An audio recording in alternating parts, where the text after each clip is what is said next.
ini masalah di ininya. Jadi saya nggak bisa dicolok begini.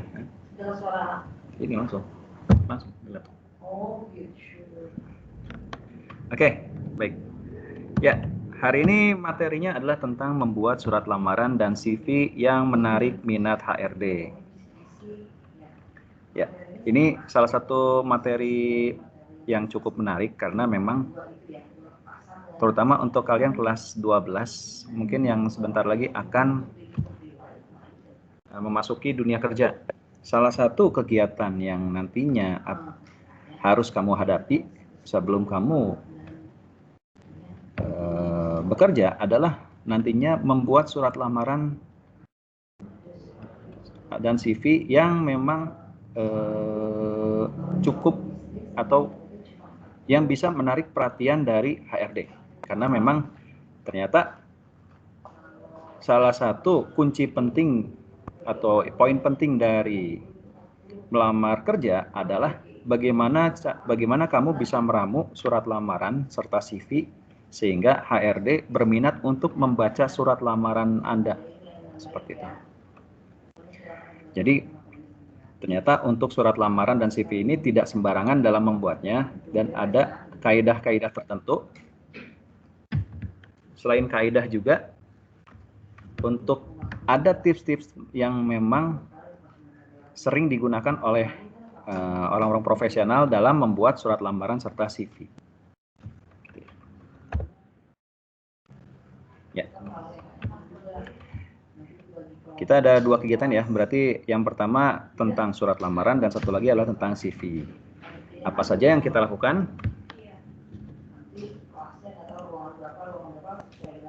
Oke. Yang pertama kita nanti akan mengetahui bagaimana cara membuat surat lamaran, kemudian kriteria dari surat lamaran, isi surat lamaran, dan nanti saya berikan contohnya surat lamaran. Untuk CV juga sama, bagaimana cara membuat CV, kemudian apa saja isi CV dan apa itu, dan contohnya seperti apa CV yang baik. Gitu ya. Oke, kita masuk ke sesi yang pertama yaitu membuat surat lamaran kerja.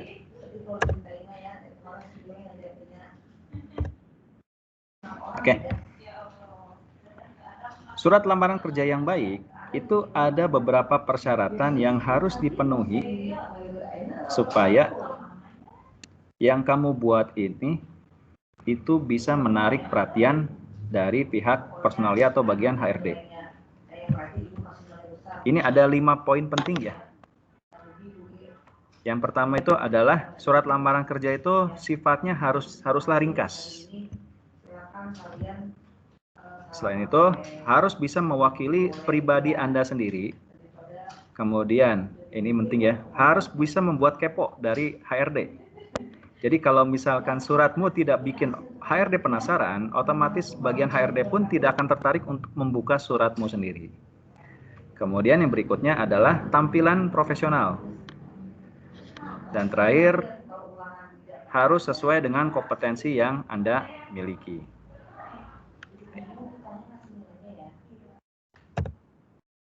Oke, kita masuk dulu untuk yang poin pertama, yaitu ringkas. Kenapa ringkas? Ya, kenapa harus ringkas? Ingat bahwa HRD tersebut pastinya punya pekerjaan lain selain harus membaca surat lamaran Anda sendiri. Sehingga biasanya HRD itu tidak cukup memiliki waktu untuk bisa melihat keseluruhan dari surat lamaran yang dikirimkan ke bagian HRD. Jadi untuk membuat surat lamaran yang menarik, yang pertama adalah isi halaman. Kalau bisa itu tidak boleh lebih dari 1 halaman. Jika bisa ya. Bukan berarti misalkan nggak boleh lebih dari 1 halaman. Boleh asalkan kamu bisa meramunya supaya si bagian HRD itu tidak lama-lama membaca surat lamaran yang kamu buat. Gitu. Kemudian yang berikutnya, ini juga penting, untuk setting di paragrafnya, kalau bisa maksimal itu 6 baris aja. Jadi jangan sampai satu paragraf itu sampai 8, 10, 12 baris gitu loh. Karena itu nanti akan membuat bagian HRD tersebut juga tidak tertarik untuk membaca isi dari paragraf atau isi dari surat kamu. Jadi kalau bisa, satu paragraf itu jangan banyak-banyak untuk kata-katanya. Terus kemudian, yang berikutnya adalah to the point. Jadi, yang kamu isi untuk di surat lamaran tersebut tidak langsung saja ke apa yang ingin kamu sampaikan kepada pihak HRD. Jadi tidak perlu bertele-tele bercerita yang macam-macam gitu. Ya. Nah, yang berikutnya itu adalah mewakili pribadi. Maksudnya apa? Mewakili pribadi ini artinya yang kamu lakukan, yang kamu tulis ini di surat lamaran harus bisa menggambarkan apa yang kamu punya gitu. Jadi yang pertama harus bisa menggambarkan kompetensi yang Anda miliki. Selain itu juga kualitas kerja juga yang Anda miliki itu harus bisa diramu ke dalam surat lamaran yang kamu buat. Gitu ya. Karena nanti biasanya pihak HRD itu akan menanyakan kualitas kamu dengan membandingkan di surat lamaran yang kamu buat. Yang berikutnya, ini juga cukup penting, adalah surat lamaran kamu. Surat lamaran yang kamu buat itu harus bisa membuat kepo. Maksudnya kepo ini gimana? Jadi si surat lamaran tersebut harus membuat HRD itu tertarik untuk membaca isi dari surat yang kamu buat. Apa sih biasanya yang bisa menggugah rasa penasaran HRD? Itu ada beberapa. Jadi yang pertama kualitas kerja yang kamu miliki, kemudian minat, ambisi, serta sisi profesionalitas dari diri kamu. Itu biasanya semua teramu di paragraf kedua dari isi surat lamaran. Gitu ya. Nanti kita lihat contohnya. Lalu kemudian yang berikutnya adalah tampilan profesional. Apa ini tampilan profesional?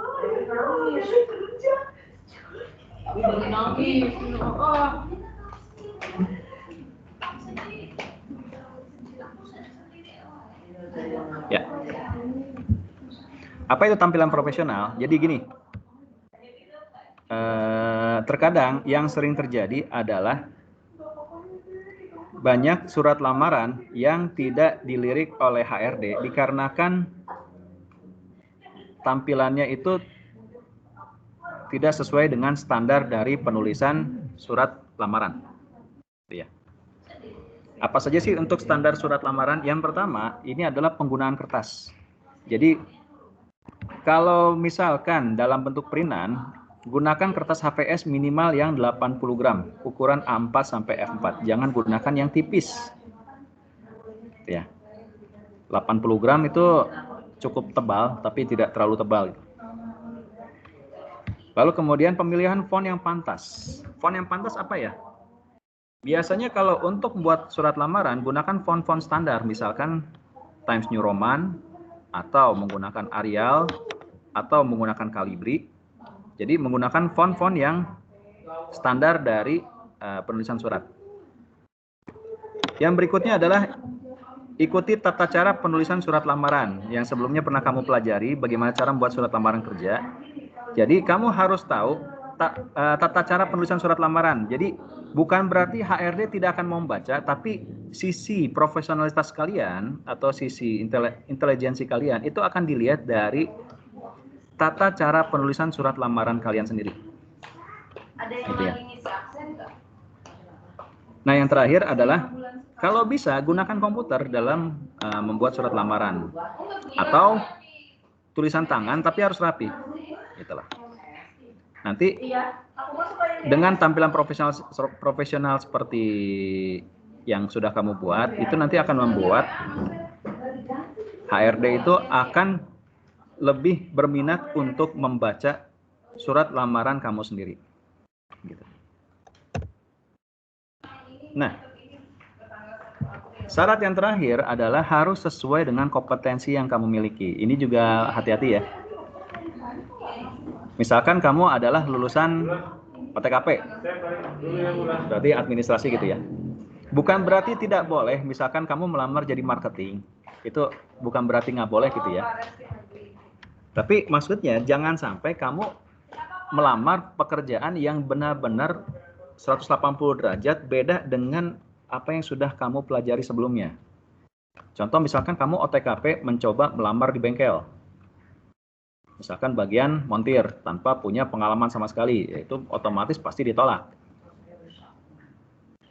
Atau misalkan kamu bagian jurusan BDP, mencoba melamar di bagian IT, tapi nggak punya pengalaman IT sama sekali. Jadi memang melamar pekerjaan ini sebelumnya baca dulu dari iklan lowongan kerjanya. Dibutuhkannya apa, kemudian kualifikasinya apa, kemudian kriteria kemampuannya apa gitu. Jadi jangan sembarangan kamu membuat surat lamaran tidak sesuai dengan apa yang kamu punya. Gitu. Dan ini biasanya sering terjadi oleh para pelamar kerja yang kalau saya bilang amatir ya. Jadi sembarangan membuat lamaran kerja berharap dibaca, padahal kalau tidak sesuai, biasanya HRD tidak akan mau menggubris dari surat lamaran tersebut. Ini satu fakta menarik bahwa dari 1000 surat lamaran yang masuk, biasanya yang dibaca HRD itu kurang dari setengahnya. Selebihnya begitu lihat tampilannya kurang menarik, biasanya akan langsung masuk tempat sampah. Mohon maaf. Ini pengalaman saya sendiri ya. Kenapa? Karena kembali lagi, HRD itu waktunya nggak banyak. Bagian personal itu kan biasanya kerjaannya macam-macam. Jadi tidak hanya sekedar untuk melayani membaca isi surat lamaran dari calon pelamar kerja. Makanya biasanya bagian HRD itu dia akan mensortir dari awal mana saja yang kira-kira akan saya baca.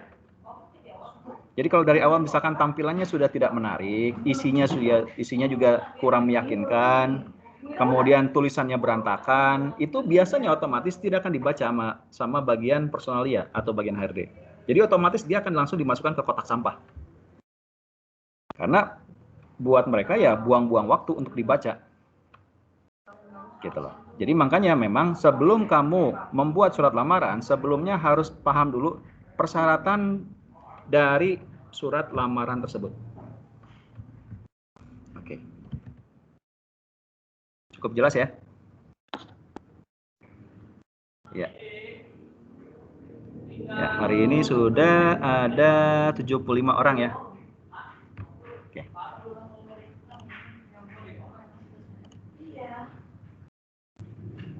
Baik, si Pak Adelin, sebentar saya turunkan dulu tangannya ya. Maaf.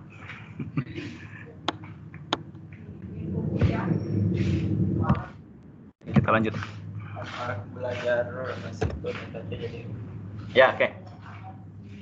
Kita masuk mengenai kriteria menulis surat lamaran yang baik. Seperti apa sih caranya menulis surat lamaran kerja yang baik? Ini ada beberapa kaidah penting. Yang pertama, dan ini sebenarnya cukup vital, yaitu dalam menulis surat lamaran, gunakan bahasa Indonesia yang baik dan benar. Ya. Kalau bisa hindari penggunaan bahasa Inggris. Kenapa? Kalau kamu ingin melamar menggunakan bahasa Indonesia, gunakan saja bahasa Indonesia, jangan gunakan bahasa yang lain. Walaupun misalkan kamu memang punya keahlian, misalkan bahasa Inggrisnya bagus. Gitu loh. Jadi ini melihat konsistensi dari kalian menulis. Kalau memang kamu menulis dalam menggunakan bahasa Indonesia, ya gunakan bahasa Indonesia. Kalau diminta membuat surat lamaran dalam bahasa Inggris, gunakan bahasa Inggris. Jadi jangan sampai kamu mencampur adukan bahasa. Ya. Selain itu juga, kamu juga harus menggunakan tata bahasa yang baik sesuai dengan yang aturan sekarang ya. Gue apa sekarang namanya? Aturan bahasa PYAB ya? Bukan EYD yang baru. Yang baru. WB. Ya. Jadi sekarang sudah ada ejaan bahasa Indonesia yang sudah disempurnakan lagi. Jadi sebaiknya kalau kamu kurang paham mengenai tata bahasa, boleh kamu konsultasikan dengan guru bahasa Indonesia ya. Karena biasanya penggunaan bahasa ini nanti akan menunjukkan sisi keterampilan berbahasa kalian. Gitu. Yang berikutnya, usahakan gunakan komputer. Ya. Jadi kalau misalkan, apalagi sekarang zamannya canggih ya. Jadi yang saya temukan jarang sekali perusahaan yang meminta pelamar kerja untuk tulis tangan. Bahkan sekarang untuk PNS sendiri sudah tidak diperbolehkan lagi lamaran menggunakan tulis tangan. Jadi sudah harus menggunakan komputer. Apalagi lebih banyak lagi tidak harus di print. Kebanyakan harus di email saja gitu. Jadi memang di sini dituntut kamu juga harus bisa mengoperasikan komputer dalam membuat surat lamaran. Yang berikutnya adalah singkat, padat, informatif, dan tepat sasaran. Jadi memang seperti tadi saya sampaikan bahwa surat lamaran itu harus ringkas. Jadi jangan sampai bertele-tele isinya. Kemudian informatif dan tepat sasaran. Sehingga pihak HRD itu paham kira-kira apa kualifikasi yang ingin Anda tawarkan kepada mereka.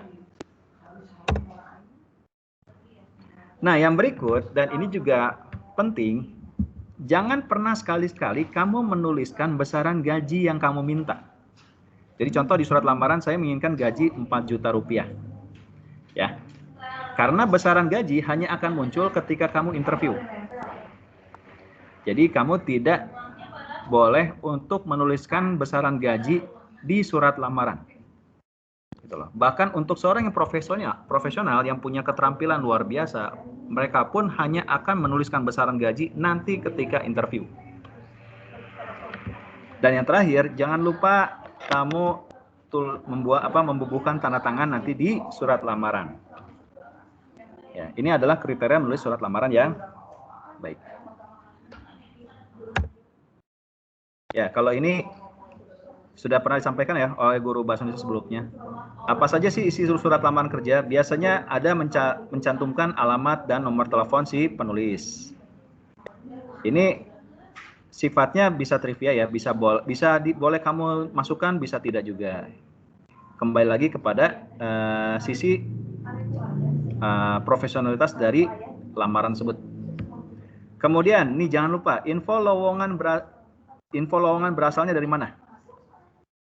Kalau misalkan dari koran, ya kamu harus cantumkan dari koran mana, tanggal berapa. Atau kalau misalnya dari internet, kamu dari internet dari situs mana, tanggal berapa. Atau kalau misalnya kamu dari informasi dari dalam, siapa yang pernah menyampaikan info tersebut. Jangan sampai kamu bikin surat lamaran tidak ada kejelasan infonya dari mana. Karena biasanya nomor satu nanti yang ditanya oleh si pewawancara itu adalah kamu tahu info lowongan ini dari mana. Makanya kalau misalkan kamu saat membuat surat lamaran, jangan lupa di bagian atas saya membaca info lowongan kerja di ini yang di mana perusahaan Bapak membutuhkan karyawan di bagian bla bla bla, seperti itu. Jadi jangan sampai bagian info lowongan ini tidak kamu cantumkan di surat lamaran. Yang berikutnya, jabatan yang akan dilamar. Ini juga jangan sampai salah.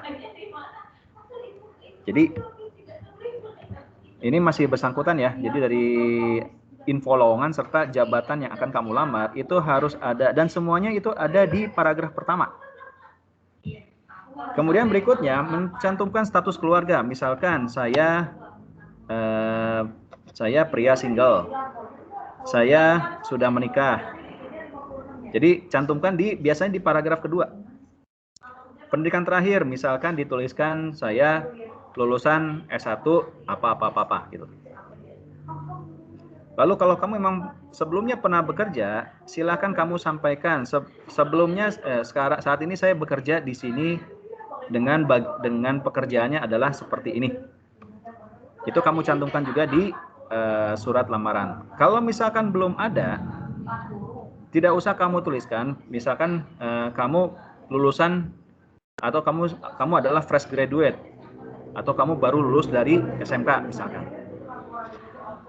Nah, kemudian pengalaman terdahulu yang relevan. Misalkan kamu melamar di bagian marketing, ya berarti kamu harus sampaikan juga sebelumnya saya pernah melakukan kegiatan marketing di sekolah, misalkan di apa-apa. Atau misalkan kamu pernah berjualan ini gitu. Jadi ada pengalaman terdahulu yang memang relevan dengan jabatan yang akan nanti kamu lamar. Kemudian keahlian khusus yang dimiliki, ya ini apa aja, misalkan kamu bisa mengoperasikan Office, misalkan. Kemudian kamu misalkan bahasa Inggrisnya aktif, atau misalkan kamu punya keahlian misalkan bisa desain, atau misalkan punya bisa bawa bisa nyupir mobil misalkan. Itu keahlian khusus ya. Itu dicantumkan biasanya adalah di paragraf kedua atau ketiga. Lalu yang berikutnya, ini biasanya di paragraf hampir terakhir adalah sampaikan harapan segera, dibalas segera. Biasanya dalam kata-kata besar harapan Bapak Ibu dapat mempertimbangkan dari isi surat lamaran yang saya sampaikan ini. Misalkan contoh seperti itu.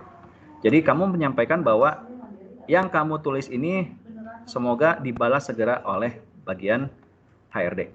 Dan terakhir jangan lupa ada salam penutup. Terima kasih atas perhatiannya, mohon gitu. Dan sebagainya. Gitu ya. Oke.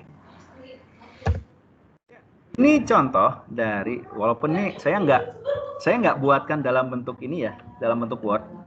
Tapi kalau kamu mau lihat, kira-kira akan seperti ini sebenarnya untuk contoh. Ini contoh dari surat lamaran ya. Ini tadi saya sampaikan. Alamat, nomor telepon. Jadi di sini kamu langsung memberikan informasi dari kamu sendiri gitu loh. Nama, kemudian alamat, nomor telepon, emailnya apa. Lalu kepada yang terhormat. Nah, ini berhati-hati ya. Di bagian sininya kamu harus sesuai dengan yang disampaikan di info lowongan. Misalkan dikirimkan kepada HRD atau dikirimkan kepada kepala personalia. Jangan lupa juga untuk perusahaannya juga harus kamu tuliskan selengkap mungkin. Kalau bisa jangan sampai tulisannya di tempat. Cek lagi alamat perusahaan tersebut ada di mana. Jadi memang ini menunjukkan sisi profesionalitas kalian dalam penulisan di bagian alamat. Dengan hormat, berdasarkan informasi lowongan kerja di surat kabar bla bla bla bla hari Jumat ya. Jadi disampaikan dari awal bahwa infonya kamu dapat dari mana. Kemudian saya berminat untuk melamar sebagai staff human resource di perusahaan Bapak Ibu ya. Jabatan yang dilamar. Lalu yang berikutnya di paragraf kedua kamu menyampaikan saya berusia 26 tahun, kalau misalnya menikah saya sudah menikah misalkan, atau saya masih single. Kemudian telah menyelesaikan pendidikan di, misalkan kalau kamu di SMK YMA Megamendung, jurusan apa? Kalau misalkan kuliah biasanya jurusan apa, di universitas mana, jurusan apa, dengan IPK sekian. Gitu loh. Kemudian kamu sampaikan yang berikutnya, kira-kira apa yang kamu miliki yang kira-kira bisa menjual, memiliki nilai jual. Saya memiliki semangat, motivasi tinggi, bekerja dalam tim, komunikasi baik, kemudian pengalaman sebagai staff human resource, kemudian punya kemampuan di bidang proses rekrutmen, bla bla bla bla bla. Kemudian keterangan lebih lanjut saya lampirkan CV, salinan ijazah, transkrip dan sebagainya. Di sini yang ada bahwa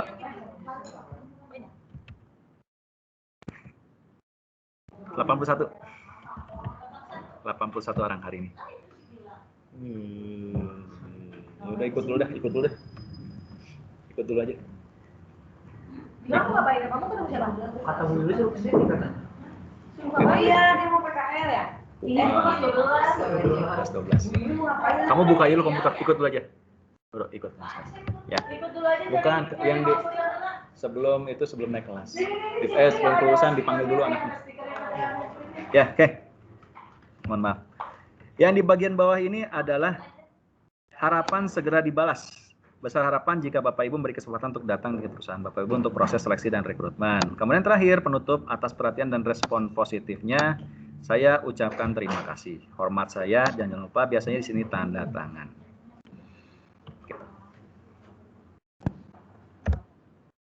Oke. Sedikit yang terakhir. Untuk di surat lamaran. Bagaimana caranya buat surat lamaran digital via email? Jadi kalau biasanya kita surat lamaran dalam bentuk surat, sekarang kan sudah lebih canggih lagi. Jadi kamu bisa membuat surat lamaran digital via email. Aturannya sama persis, hanya biasanya ada tambahan-tambahan. Jadi surat lamaran kerja via email itu yang pertama, dalam penulisan emailnya cantumkan judul email. Biasanya harus singkat padat. Ini contohnya misalkan nama kamu, lamaran untuk posisi apa misalkan. Dan ini harus tercantum di bagian judul email.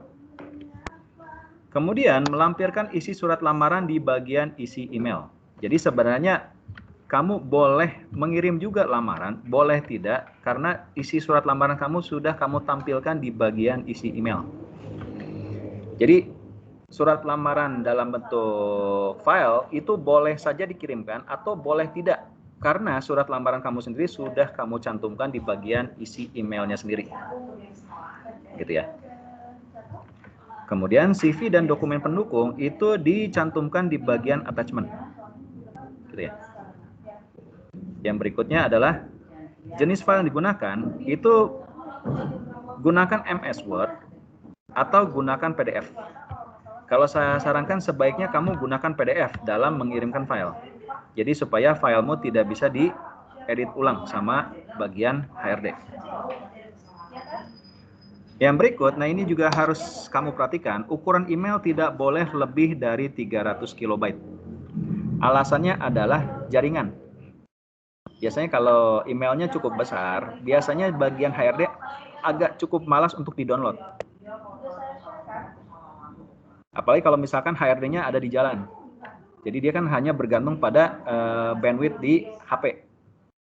Jadi kalau misalkan di kantor mungkin dia nggak masalah, misalkan emailnya besar. Tapi kalau misalkan di jalan, kadang-kadang biasanya bagian HRD juga agak kurang tertarik untuk membuka kalau emailnya sendiri cukup besar.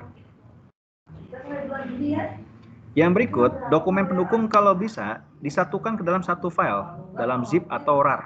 Jadi tidak perlu kamu misalkan mencantumkan ini CV filenya, yang ini ijazah, yang ini nggak usah. Kalau bisa kamu jadikan satu file.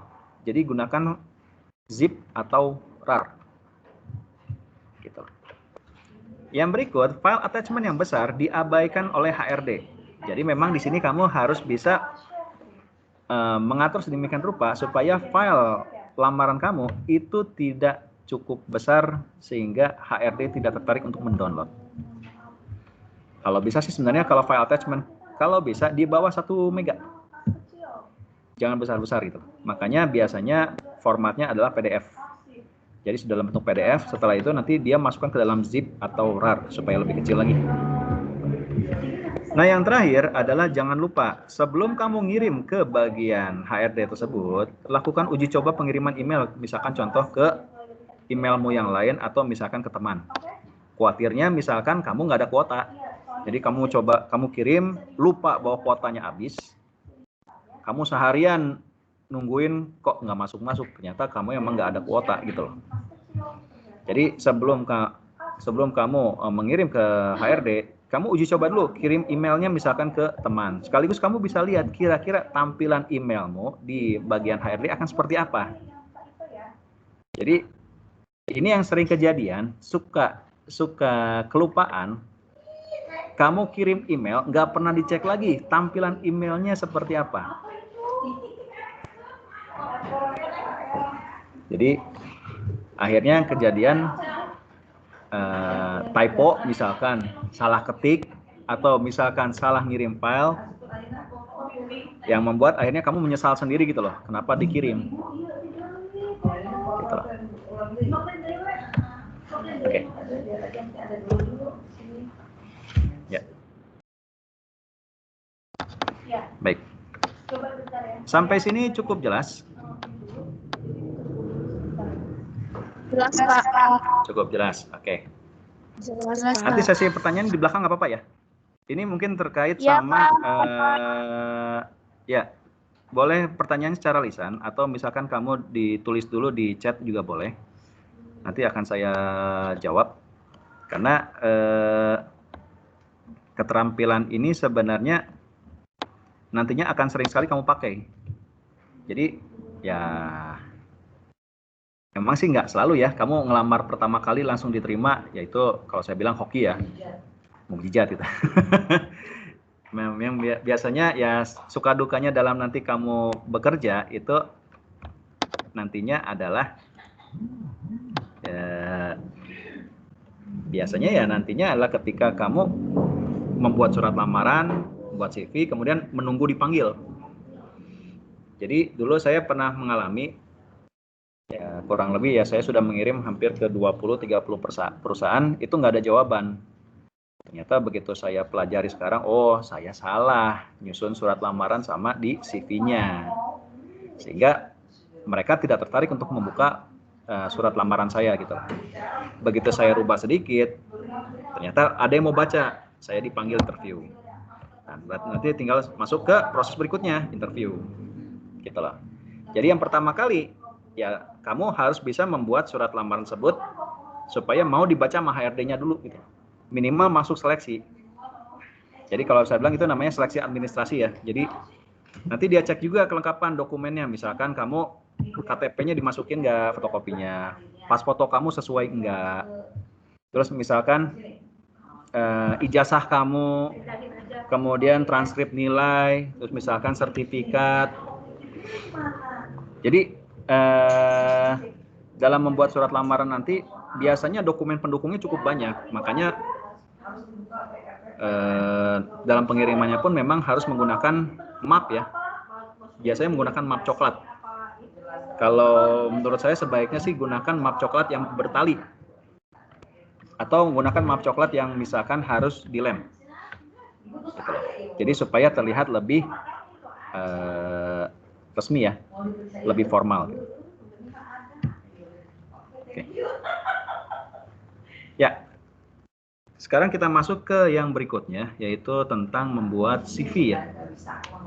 Jadi antara surat lamaran sama CV ini sebenarnya saling berhubungan, saling terkait. Jadi isi surat lamaran harus didukung sama CV. CV itu digambarkannya ada semua di surat lamaran, gitu loh. Jadi jangan sampai isi surat lamaran sama CV itu beda. Nah, yang sering kejadian adalah CV sama lamaran kamu buat terpisah sehingga tidak nyambung sama sekali ceritanya. Nah, itu nanti yang nanti membuat dari pihak HRD pun akan pasti akan jadi sasaran pertanyaan, gitu loh. Ya, kalau misalkan kamu lupa menuliskan ya kamu bisa sampaikan, tapi jangan sampai lupa menuliskannya itu cukup banyak dan tidak nyambung antara surat lamaran sama CV. Jadi memang kedua-dua dokumen ini memang saling terkait gitu loh. Atau jangan sampai kejadian kamu buat surat lamaran tapi CV-nya nggak dibuat, atau bikin CV tapi nggak buat surat lamaran. Itu nggak bisa ya.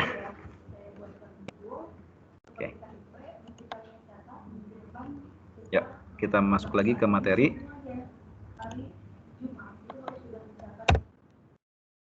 Oke. Kita masuk tentang CV atau kurikulum vitae, atau kalau bahasa Indonesianya adalah riwayat hidup ya. Daftar riwayat hidup. Jadi kalau kamu menuliskan kurikulum vitae atau daftar riwayat hidup, itu sah-sah saja, sama gitu loh. Jadi tidak ada yang menyalahkan bahwa harus menulisnya adalah seperti ini, kurikulum vitae. Kamu tuliskan daftar riwayat hidup, itu juga boleh. Gitu loh. Jadi jangan sampai begitu ditanya apa itu CV, kamu nggak tahu apa itu CV. Ya. Ya.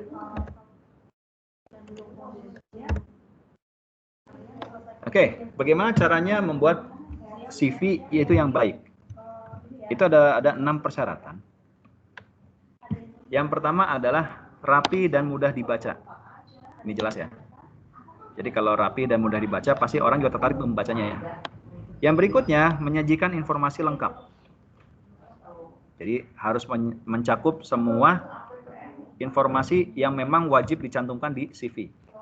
Yang berikut, disajikan secara ringkas. Jadi jangan sampai ada CV itu sampai lebih dari 6 halaman. Walaupun memang contohnya kamu banyak pengalaman, tapi jangan sampai akhirnya CV kamu jadi seperti halnya kamu membuat suatu laporan gitu loh. Yang berikutnya, cantumkan prestasi. Nah, nanti pertanyaannya, Pak, kalau nggak ada prestasi gimana? Ya, nanti kita lihat gimana kalau misalnya kamu nggak punya prestasi sama sekali gitu loh. Yang berikutnya, karir konsisten. Ya, ini nanti akan jadi pertimbangan HRD juga. Jadi jangan sampai, biasanya HRD agak tidak tertarik sama orang yang sifatnya kutu loncat gitu loh. Tiap tahun ganti-ganti perusahaan, itu agak kurang tertarik. Berarti memang orangnya tidak loyal kalau seperti itu. Dan terakhir, hindari kesalahan. Jadi jangan sampai ya seperti tadi typo, salah ketik, tata bahasa salah, itu jangan sampai kejadian. Jadi ada 6 persyaratan yang harus kamu penuhi sebelum kamu nantinya membuat CV itu yang baik. Oke. Yang pertama, syarat pertama adalah rapi dan mudah dibaca, jelas ya.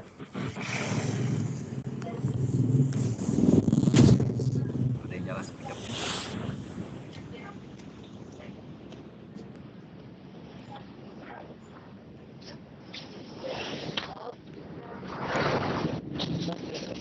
Oke, silakan di mute dulu sebelum saya mulai. Ya, dimatikan dulu speakernya.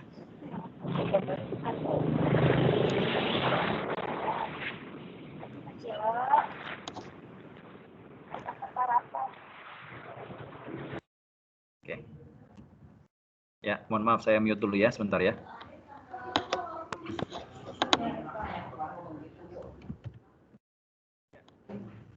Syarat pertama adalah harus rapi dan mudah dibaca.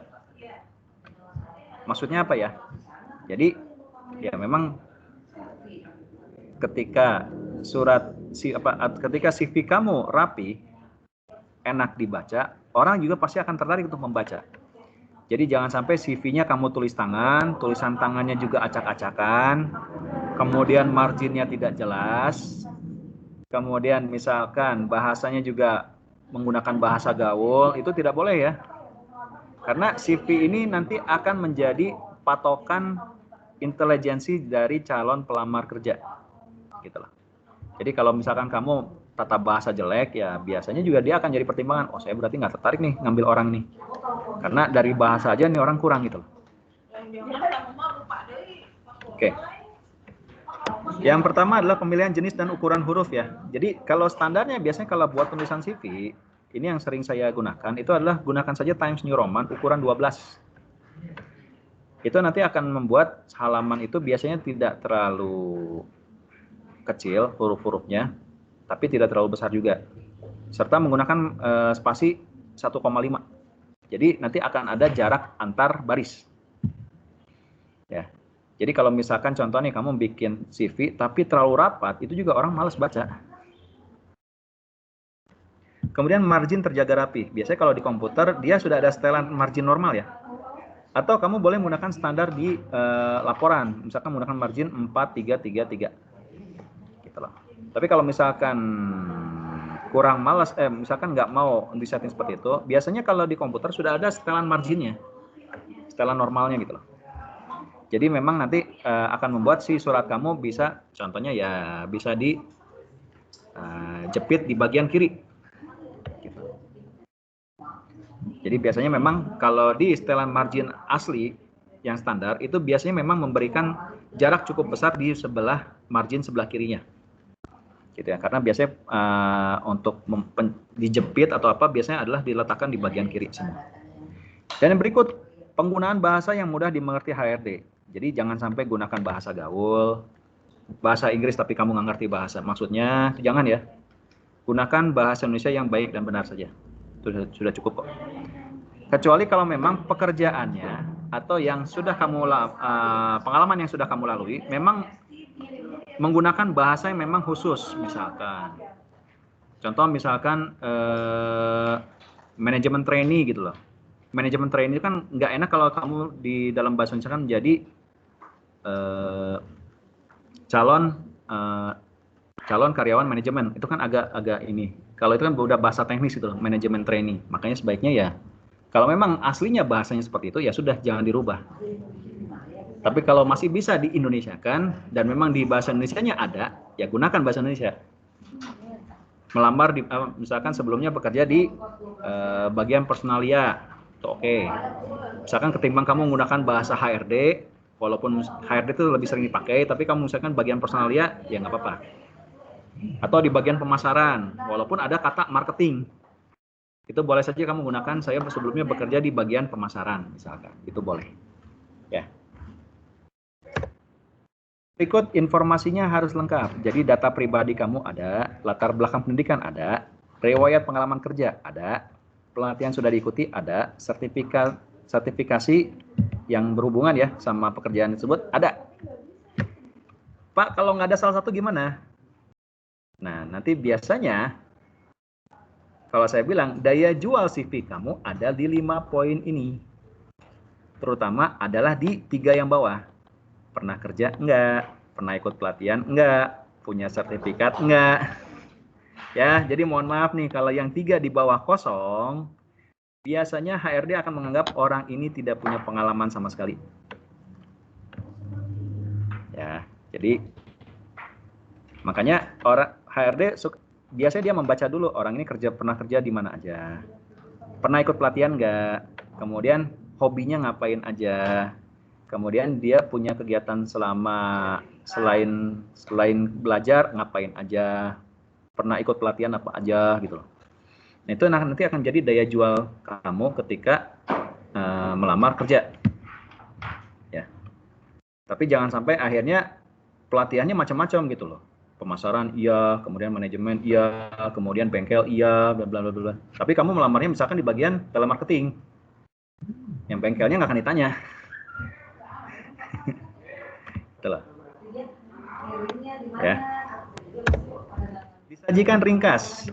Ya, CV walaupun kamu pengalaman banyak, kalau bisa hindari jumlah halaman lebih dari 4 halaman. Tadi saya sampaikan, jangan sampai kamu seperti bikin laporan gitu loh. Saya sendiri pengalaman banyak, tapi CV saya paling banyak juga cuma 2 halaman. Jadi saya ringkas sedemikian rupa, tapi mencakup semua pengalaman saya sendiri gitu loh. Ya, kalau misalkan orang yang sudah pengalaman banyak, biasanya CV-nya memang panjang. Tapi kalau yang baru, yang biasanya yang kejadian kalau pelamar baru, kebanyakan CV-nya itu cuma 1 halaman. Terutama apalagi yang sering kejadian adalah tidak ada di bagian riwayat pengalaman kerja, kemudian pelatihan, itu kosong biasanya.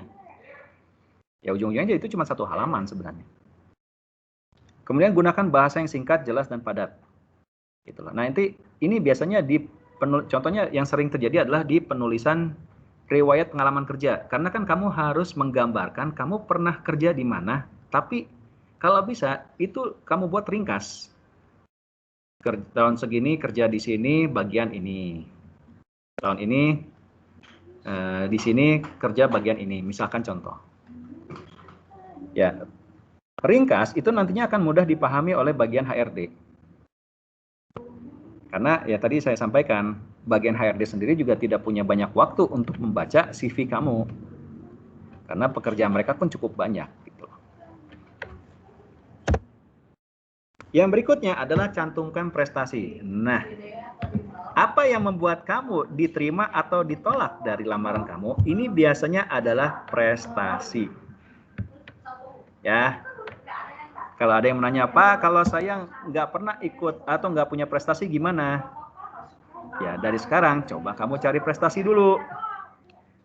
Prestasi misalkan apa, Pak? Apakah saya harus jadi juara? Enggak juga sih. Tapi yang penting kamu punya banyak pengalaman gitu loh. Saya pernah di sini, saya pernah kerja ini, saya pernah melakukan ini, saya pernah juara ini gitu. Jadi pembeda antara Anda dengan pelamar yang lain itu adalah bukti kemampuan dan kompetensinya. Pencapaian prestasi itu boleh di bidang akademik, maksudnya misalkan contoh juara kelas, atau misalkan pernah mewakili sekolah, atau boleh juga non akademik. Misalkan contoh misalkan di Karang Taruna, atau misalkan kamu di luar atau misalkan kamu memang pernah kerja di luar kerja sama orang, dan serta jabatan yang pernah kamu pegang sebelumnya. Nah ini kebetulan nih kalau anak OSIS, kalau bisa ya jabatan OSISnya harus diisi juga. Karena biasanya salah satu poin yang suka diperhatikan adalah misalkan contoh lulusan SMA atau SMK, dia rajin di organisasi misalkan, dan misalkan kamu juga di organisasi punya jabatan, oh berarti ini orang bisa kerja manajemen gitu loh. Berarti mereka bisa bekerja di manajemen atau pernah punya pengalaman kerja misalkan, gitu ya. Kemudian ini karir konsisten mana ya? Ya. Yang berikutnya adalah hindari kesalahan. Ini maaf, kayaknya yang karir konsisten saya nggak nggak dimasukkan. Kelupaan nih kayaknya poinnya. Nanti saya sampaikan apa itu karir konsisten. Yang berikutnya adalah hindari kesalahan. Ya. Jadi dalam buat CV ini Anda harus teliti ya, penggunaan ejaan bahasa, gitu loh, itu harus disesuaikan. Jadi tadi saya sampaikan kalau bahasa Indonesia. Kalau memang bahasanya teknis sekali, ya gunakan bahasa tersebut. Jangan sampai penulisannya misalkan contoh spell checkingnya salah, typo misalkan, atau kamu menggunakan bahasa yang memang nggak pernah dipakai sama sekali gitu loh di dunia tersebut gitu loh. Yang berikut, teliti identitas perusahaan, nomor kontak, nama, dan jabatan. Ini berhati-hati juga ya. Misalkan kamu gini, mencantumkan pernah bekerja di perusahaan ini. Kamu salah nulis nama perusahaannya. Kebetulan HRD-nya tahu perusahaan tersebut. Nah, ini nanti akan jadi pertanyaan, kamu benar nih kerja di sini gitu loh. Gitu loh. Jadi jangan sampai misalkan identitas perusahaan yang sebelumnya kamu pernah kerja itu salah penulisan gitu loh, atau jabatannya juga salah misalkan. Kemudian gunakan foto profil dan alamat email yang normal.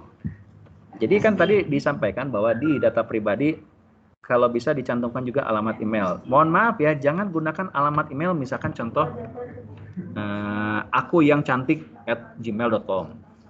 Enggak ya. Atau misalkan dari yang tersakiti @gmail.com, itu jangan. Atau yayangku.am, itu nggak boleh ya.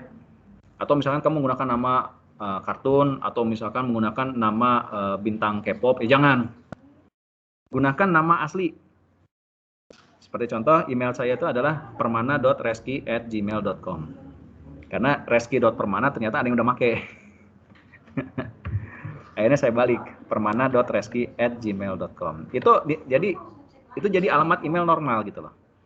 Kalau nggak ada gimana Pak? Bikin email sesuai dengan nama kamu. Ya misalkan contoh nama kamu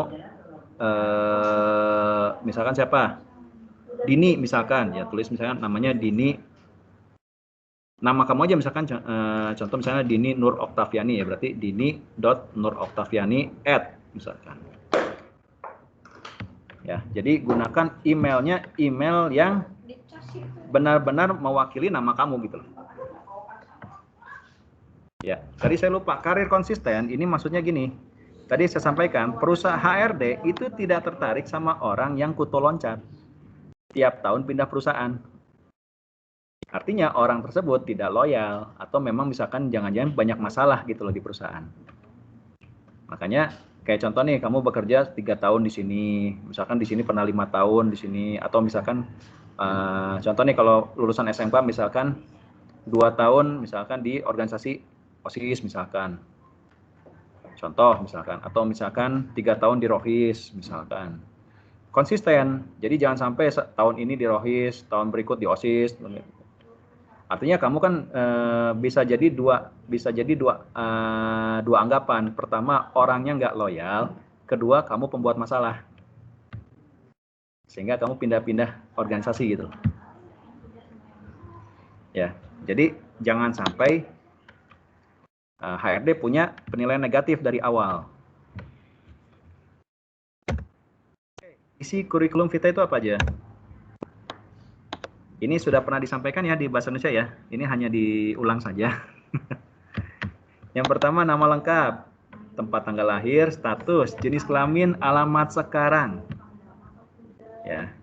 Kenapa alamat sekarang dicantumkan? Khawatirnya nanti mereka ngirim surat. Kalau kamu misalkan alamat rumah misalkan di Bogor, tapi alamat tinggal sekarang di Jakarta, ya cantumkan dua-duanya alamatnya. Tinggal di Bogor, rumah asli di Bogor, tapi sekarang tinggal di sini. Karena biasanya perusahaan juga ada juga yang mengirimkan surat, gitu loh. Yang berikut nomor telepon atau HP. Orang lebih sering sekarang nomor HP ya, karena jarang nomor telepon. Kalau bisa nomor HP ini yang aktif, jadi jangan sampai kamu punya banyak nomor, tapi ketika nanti dihubungi bagian HRD ternyata nomornya nggak aktif, ya berarti hilang kesempatanmu. Jadi kalau misalkan kamu ntar lagi mau ngelamar kerja, mohon maaf kalau bisa nomornya tuh jangan sampai mati. Itu bikin kamu rugi sendiri gitu loh. Yang berikut alamat email. Ini jelas ya, alamat email tuh kalau bisa yang normal gitu. Ya kalau nggak ada ya bikin. Dan yang berikutnya adalah pas foto. Biasanya pas foto itu ditaruh di bagian atas ya. Di bagian atas. Jadi kamu memasangkan foto kamu di bagian CV. Walaupun di surat lamaran sudah ada pas foto, tapi sebaiknya kamu juga menempelkan foto kamu di CV. Bukan foto pas fotonya ya, tapi kamu menginsert gitu loh fotonya di file CV-nya. Gitu ya. Yang berikut, riwayat pendidikan itu berurutan ya, mulai dari SD, SMP, SMA atau SMK, serta mungkin kalau kuliah gitu. Misalkan SD tahun berapa sampai tahun berapa, SD mana, SMP tahun berapa sampai tahun berapa di mana, SMA atau SMK misalkan tahun berapa sampai tahun berapa di mana, kuliah misalkan kuliah apa, tahun berapa sampai tahun berapa di mana gitu.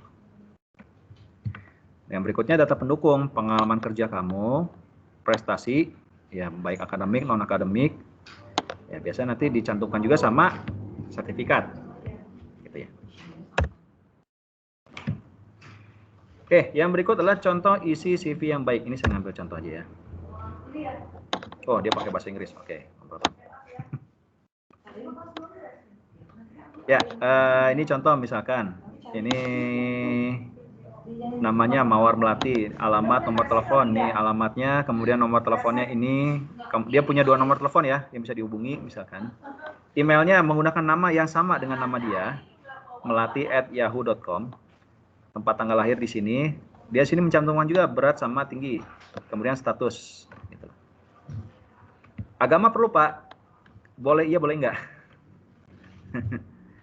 Tapi kalau status wajib dicantumkan ya. Jadi jangan sampai kamu sudah nikah tulisnya masih single gitu. Itu nggak boleh. Kemudian pendidikan. Ya, pendidikan tuh bisa 2 cara ya. Bisa kamu dituliskannya berurutan dari awal sampai akhir atau dibalik dari akhir ke awal. Kalau di sini dia dituliskan dari akhir dulu. Terakhir dia jurusannya apa?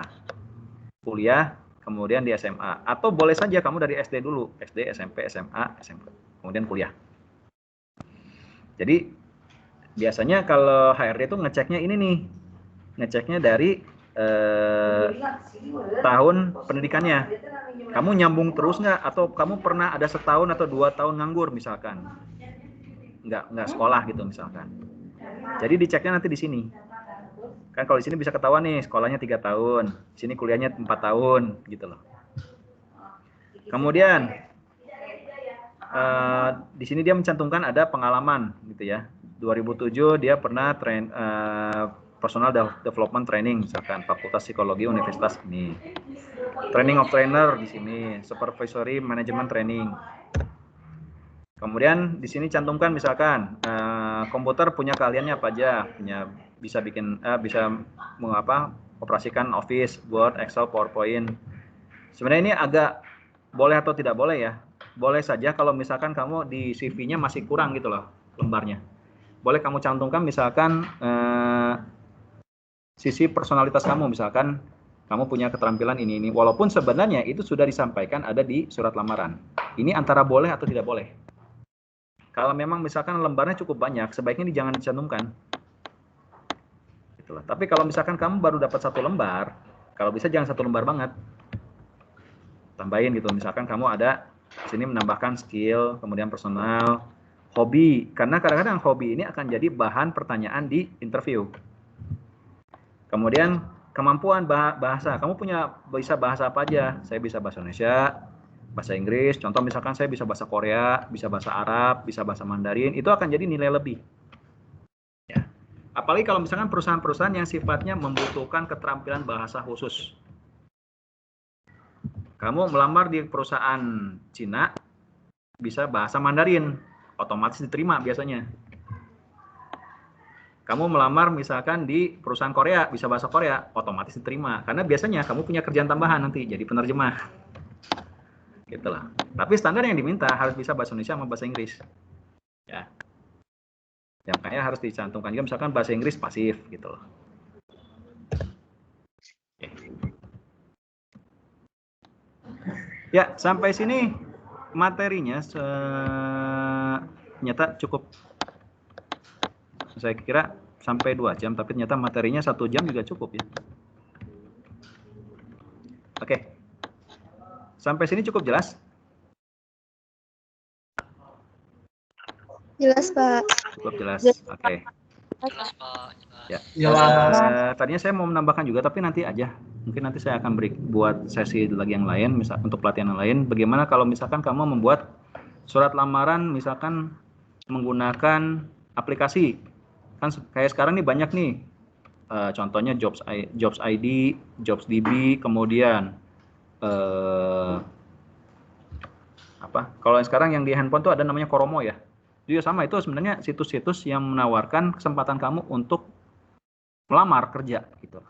Nah, itu ada triknya sendiri, ada. Termasuk LinkedIn ya. LinkedIn juga sebenarnya sekarang dipakai juga untuk kesempatan kamu untuk menawarkan skill gitu loh. Sehingga kalau misalnya ada yang butuh jasa kamu, bisa saja dia lihat dari situ. Gitu loh. Belum sih. Taruh dulu. Oke. Baik. Kita masuk aja ke sesi tanya jawab. Mungkin yang memang butuh sekali gitu loh. Pak, kalau misalkan buat bikin surat lamaran gini, saya ada masalah gini. Silakan. Saya berikan waktunya ya. Kita mungkin saya tambahin setengah jam sampai jam setengah 10. Silakan kalau ada yang. Ya, silakan Ajeng ya. Sebentar, saya spotlight dulu. Oke. Baik. Oke, Jeng, silakan Jeng. Bapak mau nanya, ini ada sebenarnya ada beberapa pertanyaan ya Pak. Nggak apa-apa, mau dilangsungin aja. Silakan. Untuk pertanyaan yang pertama soal pengalaman ya Pak. Kan kita tuh pengalamannya itu di PKL. Terus kita itu nyantumin juga Pak pengalaman itu. Oke, baik. Pertanyaan bagus. Oke, Jeng ya. Baik, pertanyaan bagus. Pak, kemarin saya ikut PKL, terus PKL-nya saya cantumin nggak? Oke, saya tanya, kamu dapat pengalaman nggak selama PKL? Dapat Pak. Nah, kerja juga nggak? Kerja Pak. Oke, saya tanya, itu worth it nggak untuk masuk di CV? Worth it sih Pak.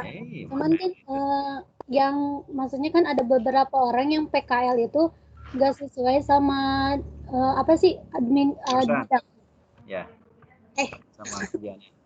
Ya. Okay. Nah, terus takutnya pas kita cantumin pengalaman kita pas PKL. Nah, takutnya pas kita cantumin itu ditanya balik tuh sama HRD-nya, terus kita bingung sendiri, takutnya gitu. Oke. Baik. Oke, pertanyaan bagus ya. Ya, jadi gini memang sebelum kamu misalkan nantinya melamar, jadi memang ada satu proses di mana kamu juga harus nyiapin dulu semua dokumen yang dibutuhkan yang harus bisa mendukung nantinya ketika kamu di interview. Gitu loh. Karena kan proses interview itu hanya bisa dilaksanakan kalau lamaran CV kamu juga udah diterima gitu loh. Pak, PKL cantumin, saran saya cantumin. Di mana? Pengalaman kerja. Walaupun PKL ya. Makanya itu kan salah satu kelebihan SMK dibanding SMA, kamu punya poin di pengalaman kerja, yaitu PKL. Walaupun cuma 2 bulan, 3 bulan. Gitu loh. Cantumkan. Walaupun misalkan, Pak, saya kemarin di OTKP, tapi saya kok di sini gitu loh. Nggak apa-apa, cantumkan. Makanya nanti termasuk hak kamu juga, misalkan boleh nggak minta sertifikat dari kemarin keikutsertaan di tempat PKL-nya gitu. Walaupun nggak ada juga, biasanya kan juga perusahaan kalau memang tertarik sama kamu, biasanya HRD itu akan mencoba mencari informasi sebanyak mungkin. Saya pernah kejadian, ada HRD itu nelfon ke saya mau nanya atas nama ini benar nggak pernah kerja di sini? Oh iya, atas nama ini di tahun segini-segini. Oh berarti benar. Oke, nggak masalah gitu. Kayak misalkan kamu PKL tapi misalkan nggak ada atau belum keluar sertifikatnya. Tapi HRD kalau memang misalkan dia tertarik sama kamu, biasanya dia akan mencoba menghubungi ke sekolahnya. Betul nggak atas nama Ajeng Watu Gilang pernah PKL di sini? Atau dia tanya ke perusahaannya. Gitu lah. Jadi ya sertifikat memang harus ya, tapi kalau memang belum ada, ya sebenarnya biasanya si HRD itu bisa dia mencari informasi dari luar gitu loh. Gitu ya Jeng. Ya, kalau misalnya kita ngelamar pekerjaan itu, kalau misalnya kita ada PKL itu, biasanya ada gak sih Pak kayak lampiran apa sih namanya tuh? KL. Oke. Ya ini yang makanya saya bilang ketika kamu PKL, dimanfaatkan nggak waktu PKL-nya? Contoh nih misalkan kamu memberikan impresi baik sama di perusahaan tersebut. Kan salah satu kelebihannya ketika kamu melaksanakan PKL dengan baik adalah si pembimbing atau orang di situ itu akan merekomendasikan kamu mau nggak kerja di sini nantinya ketika kamu ngelamar, kamu bisa aja nanti menuliskan bahwa saya direkomendasikan oleh si ini untuk ngelamar di sini. Itu poin yang lebih kuat daripada kamu melamar sembarangan. Gitu. Maksudnya melamar sembarangan berarti kamu melamar hanya berdasarkan info dari koran. Karena lebih kuat lagi kalau memang kamu hasil rekomendasi orang. Di tempat PKL misalkan kamu sama pembimbingnya, mau nggak nanti kalau lulus saya tawarin kerja di sini. Artinya kan itu namanya rekomendasi. Itu lebih kuat lagi bahasanya daripada misalkan kamu nggak punya kenalan sama sekali gitu. Makanya memang kemarin waktu PKL kalau memang kamu punya impresi yang baik, kamu biasanya suka direkomendasiin sama orang sono. Saya ada perusahaan ini, teman saya ada yang kerja di sini ini, mau nggak ngelamar di sini? Gitu loh. Ya. Ya Pak. Makanya kemarin PKL ya kalau yang dia kan banyak dari pramuka itu juga bisa. Oke, ya, termasuk yang organisasi ya. OSIS, pramuka, rohis atau misalkan kamu ikut ya. Jadi gini, kalau kamu memang punya banyak pengalaman, punya banyak kegiatan organisasi, jangan malu-malu untuk ditulis. Itu nanti akan jadi kesempatan buat pewawancara untuk menanyakan lebih lanjut. Kamu punya pengalaman ini, boleh nggak kita ngobrol sebentar tentang itu? Gitu. Jadi kalau memang si pewawancara dia udah yakin sama orang yang kandidat yang dia lihat, biasanya dia akan menanyakan lebih dalam lagi. Saya mau nanya dong, waktu pas di OSIS kamu ngapain aja? Di waktu pramuka ngapain aja gitu loh. Walaupun itu out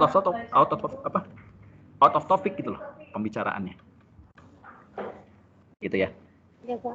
Ya, jadi ya silakan. Makanya kemarin PKL masukin. Ikut organisasi masukin gitu loh di CV ya.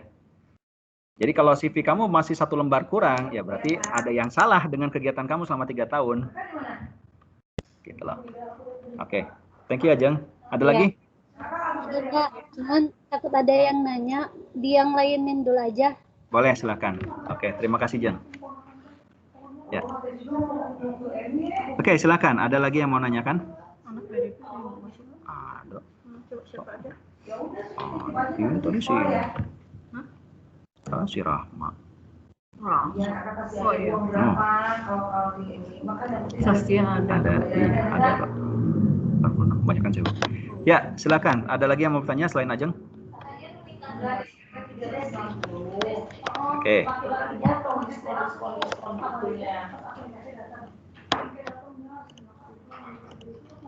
Ya. Baik, Eri ya? Iya Pak, Ya, silakan Eri. Sebentar. kan tadi Bapak menyampaikan ya Pak ya, Ya. kalau misalkan di bagian HRD udah yakin banget nih sama kandidat yang dia pilih, terus kan dia bakalan nyari informasi-informasi yang bakalan ngedukung ya pokoknya ngedukung gitulah. Nah berarti Pak untuk nanti di surat lamaran apakah harus dicantumkan nomor pihak sekolah atau pihak-pihak instansi lainnya gitu Pak? Oke, baik. Ya, kalau ceritanya adalah rekomendasi, berarti adanya di bagian info lowongan berasal. Jadi misalkan contoh nih, kamu direkomendasiin sama ini untuk melamar di perusahaan ini misalkan. Nah itu sebaiknya di surat lamaran kamu cantumkan berdasarkan informasi yang saya dapat dari bapak ini atau dari ibu ini, bahwa perusahaan bapak ibu membutuhkan posisi ini. Itu lebih kuat daripada hanya mendapatkan informasi dari koran atau dari website gitu loh. Karena itu namanya sifatnya jadi rekomendasi. Nah, tapi hati-hati ya sama poin ini ya. Karena kalau misalkan contoh gini, ada juga orang yang sebenarnya cuma sekedar asal ngomong doang. Ya ntar saya kenalin deh gitu sama si ini. Sebaiknya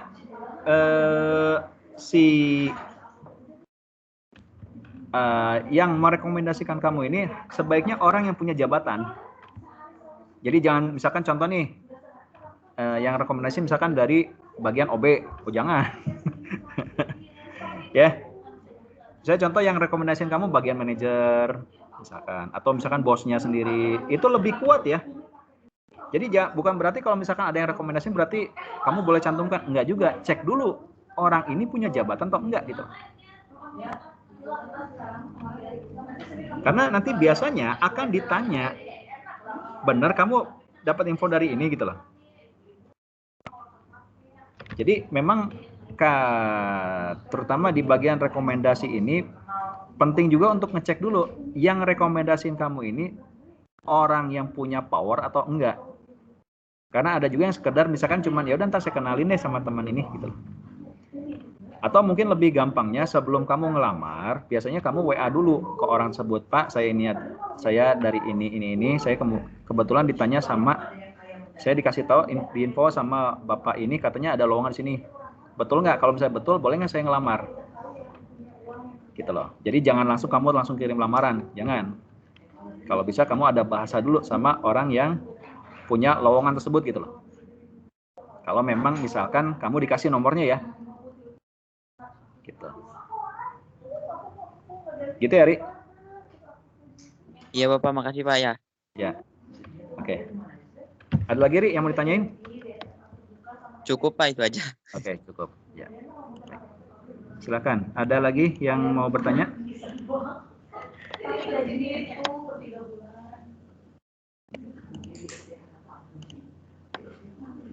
Ya, ada lagi yang mau bertanya? Oke, Ajeng lagi. Silakan Ajeng. Baik, silakan. Bapak Ajeng mau nanya lagi. Ya, silakan. Di situ contoh surat lamaran Bapak itu kan tulisannya kepada yang terhormat ya. Ya. Kadang Ajeng tuh suka bingung Bapak, apa sih pas belajar bahasa Indonesia itu kita tuh harus nulisnya tuh yang terhormat. Tapi ada yang jadi ada beda preferensi. Preferensi. Oke. Ya, terus ada yang bilang lagi harus pakai kepadanya biar bagus. Nah, itu tuh yang mana sih yang Pak yang jelas? Terus kalau misalnya kita nyantumin tujuannya itu kan tadi Bapak harusnya kayak HRD ya. Ya. Kalau misalnya kita tuh nyantuminnya tuh apa sih tujuannya tuh ke perusahaannya aja, itu bagus gak Pak? Apa lebih bagus lagi apa sih pakai HRD sesuai dengan Oke, baik. Ya, oke. Baik, pertanyaannya kesannya sepele, tapi sebenarnya enggak sepele juga ya. Pak, yang betul kepada yang terhormat atau yang terhormat? Baik, begitu ya. Itu yang awal. Ini kembali, penggunaan kepada YTH itu kalau saya bilang menjadi saat ini menjadi standar ya. Standar penulisan surat formal gitu loh. Walaupun kalau kita melihat di aturan bahasa Indonesia yang terbaru sekarang adalah menggunakan yang terhormat. Tapi penggunaan kepada YTH itu masih diakui penggunaannya sampai sekarang. Jadi kamu boleh menggunakan dua-duanya, boleh menggunakan kepada YTH atau menggunakan yang terhormat. Yang salah adalah kamu hanya menuliskan kepada saja. Karena kan di sini kita menghormati orang yang akan memberi pekerjaan. Gitu loh. Nah, yang berikutnya di poinnya adalah kamu harus menuliskan dengan cukup jelas surat ini mau ditujukan buat siapa. Jadi jangan sampai perusahaannya saja. Contoh kamu melamar misalkan ke kafe. Misalkan contoh ke kafe ini. Kalau bisa jangan ke kafenya, tapi ke kira-kira surat ini akan nyampe ke siapa. Contoh misalkan ke kafe, ke misalkan pemilik kafe. Kalau bisa lebih bagus lagi namanya kamu tulis. Kepada Bapak, misalkan Bapak ini, termasuk gelar ya, gelarnya pun juga harus ditulis karena penulisan gelar, nama lengkap itu menghormati orang tersebut. Apalagi kalau misalkan orang tersebut punya jabatan cukup tinggi atau misalkan gelarnya cukup panjang. Misalkan kepada yang terhormat Bapak Kepala, misalkan ini nih namanya, misalkan dia punya gelar, itu jangan sampai ada yang kelupaan karena biasanya kalau saya bilang itu sebenarnya menjadi ini ya. Kalau memang kita menghormati orang, biasanya orang tersebut akan merasa, oh iya berarti orang ini tahu siapa saya gitu. Ya, jadi memang di bagian alamat tersebut tujuan suratnya itu harus benar-benar jelas. Kalau bisa spesifik sekali buat siapa surat ini. Kalau HRD kalau bisa sampai kira-kira yang terima surat ini siapa. Gitu loh. Jelas ya? Jadi jangan sampai cuma perusahaannya doang. Artinya berarti kamu nggak, kalau kamu cuma ditulis perusahaan, artinya kamu nggak pernah survei perusahaan ini seperti apa. Perusahaan ini sebenarnya yang megang lowongannya siapa? Gitu loh. Karena kan perusahaan itu cukup besar. Jelas ya? Jelas, Pak. Ya. Jadi kalau yang tadi penulisan kepada yang terhormat atau menggunakan yang terhormat sama aja. Seperti halnya kamu menuliskan kesimpulan sama simpulan. Walaupun untuk ejaan yang benar sekarang adalah simpulan. Tapi penggunaan kata kesimpulan masih cukup sering dipakai orang. Jadi sebenarnya kalau bisa dibilang enggak salah juga. Gitu. Oke, ada lagi jangan mau tanyain. Yang lain dulu aja, Pak. Yang lain dulu aja. Oke, terima kasih Jan. Baik, ada lagi yang mau bertanya?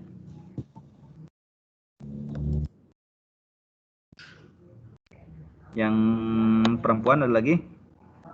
Arfa, oke silakan Arfa. Assalamualaikum warahmatullahi wabarakatuh. Waalaikumsalam warahmatullahi wabarakatuh.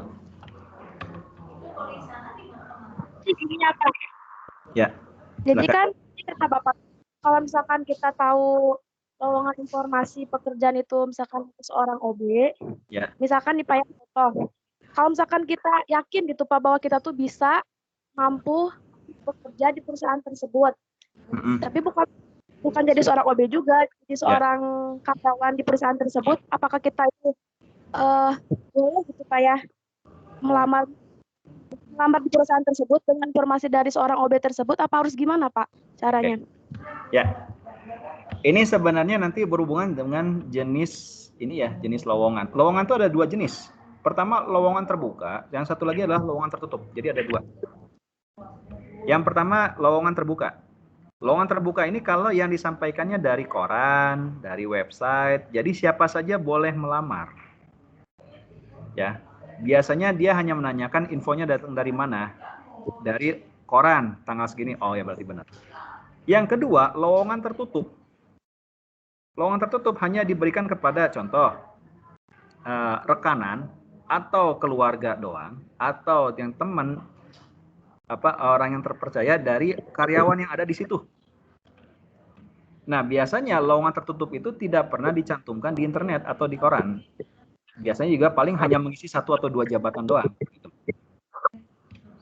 Nah, kayak contoh misalkan ada yang rekomendasiin ke kamu, misalkan di sini ada lowongan ini loh, mumpung lagi dia belum ditulis di media massa misalkan, atau belum dipublikasi. Jadi masih baru lowongan tertutup. Nah, itu namanya rekomendasi. Jadi nanti biasanya kamu akan ditanya, kamu dapat info lowongannya datang dari mana? Nah, Oh, iya dari gitu, Pak. bapak ini. Iya, dari bapak ini misalkan bagian apa? Oke. Nah, biasanya kalau HRD-nya kenal. Jadi memang nggak sembarangan ya. Jadi memberikan lowongan itu orang HRD atau atasan harus kenal dulu orang ini siapa. Karena kan ada juga orang yang istilahnya sekedar dapat info dari mana, kemudian dia sampaikan langsung ke kamu gitu loh. Kalau bisa harus orang yang benar-benar satu punya jabatan. Yang kedua, kemungkinan pasti kenal sama si HRD. Makanya memang sebelum nanti kamu ngelamar, ada baiknya kamu juga harus tahu dulu, harus masuk dulu lingkungan kerja. Nanti memang kalau kamu bekerja sebaiknya kamu juga harus masuk di komunitas ya. Seperti contoh saya masuk di LinkedIn. Sehingga saya pun akhirnya punya jejaring juga gitu loh di dunia kerja. Jadi ketika misalkan saya mau rekomendasiin ini, kebetulan dia juga satu jaringan sama saya. Oh, berarti dia kenal gitu loh. Oh, seperti itu. Jadi emang rekomendasi ini juga harus berhati-hati ya. Kamu juga harus yakin bahwa orang ini mungkin dikenal sama HRD-nya. Gitu loh. Jadi jangan sampai kamu nyebutin nama ini, orang HRD-nya nggak tahu ini bapak siapa gitu loh. Saya kenal loh. Oh, iya Pak. Gitu loh. Jadi itu namanya lowongan tertutup ya. Infonya itu tidak dimunculkan di media massa. Makanya saya bilang rekomendasi bagus, tapi berhati-hati juga. Jadi jangan sampai akhirnya nanti kamu malah kalau saya bilang malah jadi ya kalau ya akhirnya kamu akan jadi bahan olok-olokan nanti ketika interview gitu loh. Akhirnya jadi kamu suasananya jadi malah jadi nggak sesuai dengan apa yang kamu harapkan. Tadinya kamu berharap bahwa nanti dapat respon yang baik dari HRD-nya, ternyata saya nggak kenal tuh bapak ini gitu. Kamu infonya dapat dari mana gitu? Wah, udah nggak enak itu bahasanya kan nanti seperti itu gitu loh. Jelas ya? Yes. Ya, memang nanti seninya akan terasa ketika kamu akan mengalami sendiri dunia tersebut gitu loh. Jadi ketika nanti kamu sudah mulai melamar kerja, suka dukanya kan nanti kamu akan merasakan sendiri bagaimana sulitnya gitu nyari kerja, bagaimana senangnya ketika kamu diterima gitu loh. Ya, selamat bergabung gitu loh di dunia kerja gitu. Oke, ada lagi yang mau ditanyakan Arfa? Jadi kesimpulannya lebih baik ini aja ya Pak ya, dari orang yang dikenal tersebut gitu. Ya. Jadi agar kita lanjut untuk interview itu, jadi nggak ada pertimbangan gitu. Betul ya Pak. Betul.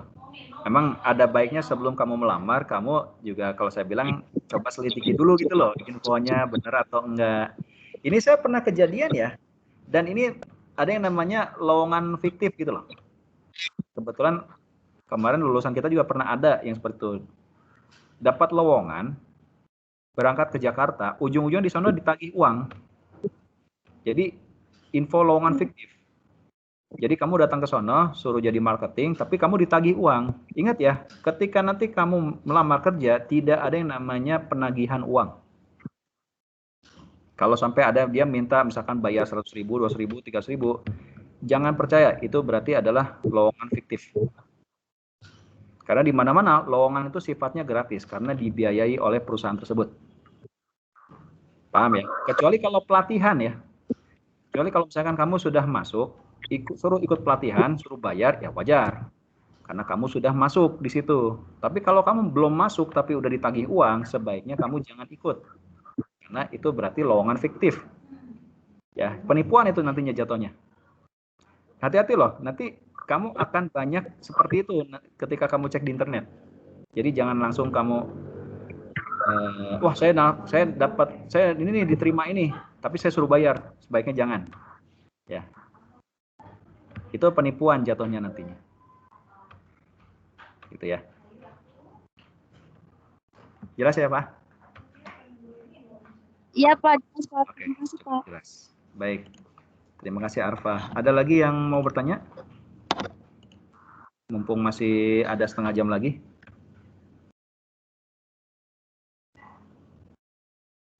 Nanti kita akan kirimkan sertifikatnya, linknya ya. Sertifikatnya dalam bentuk digital. Jadi kita rilis dari sekolah sertifikat kegiatan ini. Kita kasih linknya, kamu bisa print sendiri gitu loh. Atau nggak perlu kamu print, bisa nanti kamu cantumkan misalkan di di surat lamaran kamu di digitalnya gitu. Termasuk materi juga nanti kita kirimkan juga dalam bentuk PDF ya, yang bisa kamu download gitu.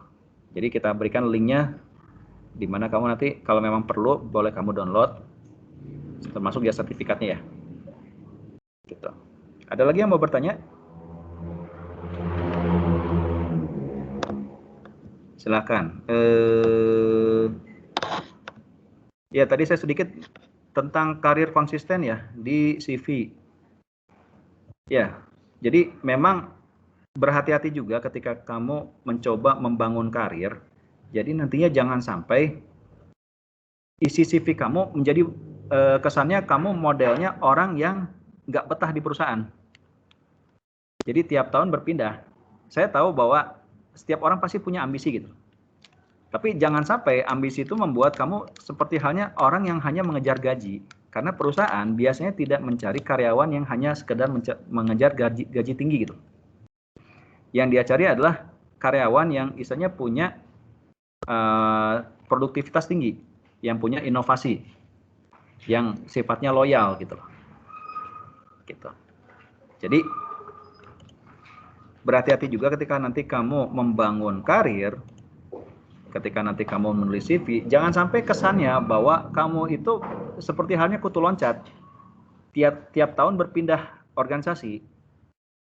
Malah kalau bisa kamu loyal, misalkan contoh pramuka 3 tahun, oh berarti, atau misalkan pramuka dari SMP udah mulai, terus oh berarti ini orang minatnya di pramuka, misalkan. Atau OSIS misalkan, tahun pertama anggota OSIS, tahun berikutnya menjabat, gitu loh. Punya jabatan sampai terakhir. Oh berarti ini orang punya ambisi untuk jadi seorang pemimpin, seperti itu.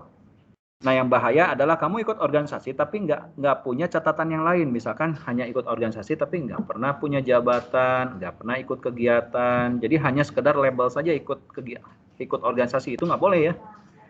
Nah yang begitu artinya kamu sendiri tipikal orang yang nggak mau, ya istilahnya tipikal orang yang nggak punya motivasi gitu loh, nggak punya ambisi apa-apa.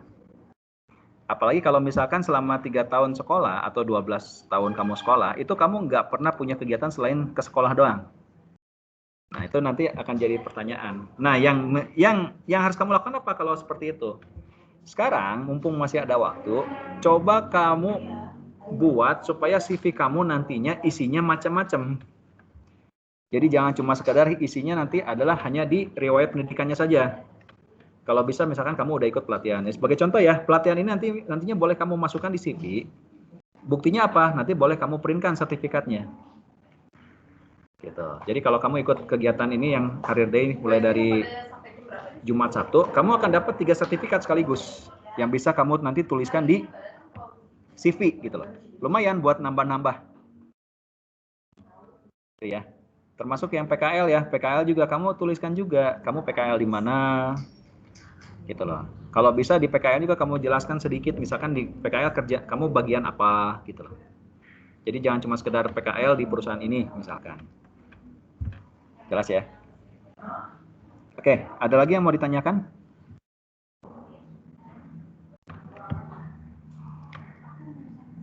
Sudah cukup?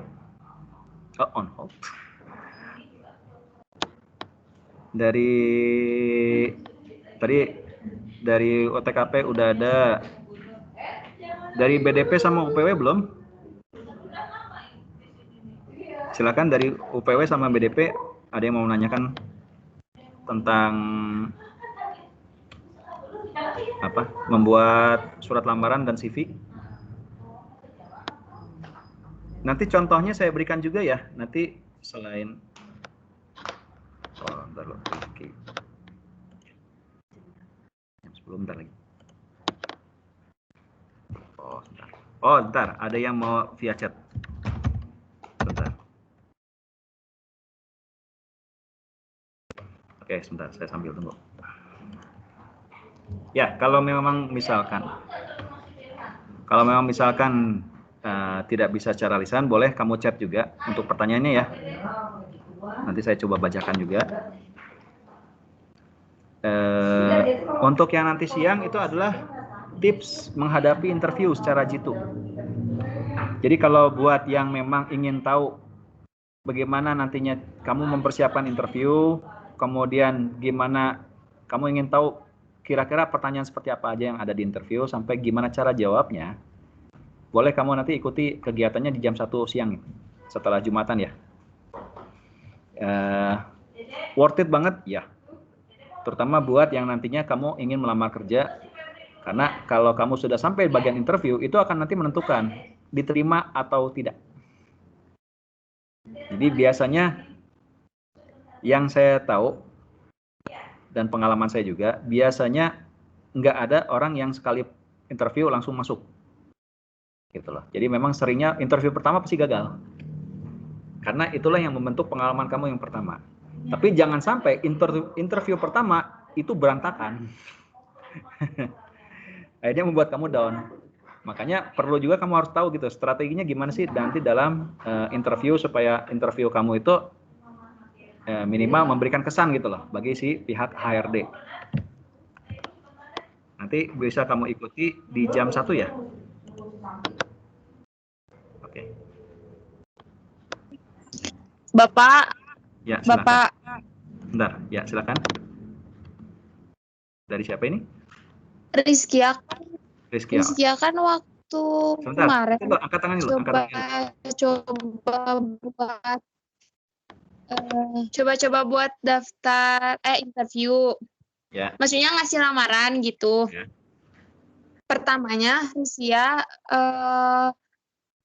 kirim surat lamaran lewat email gitu, Pak. Oke.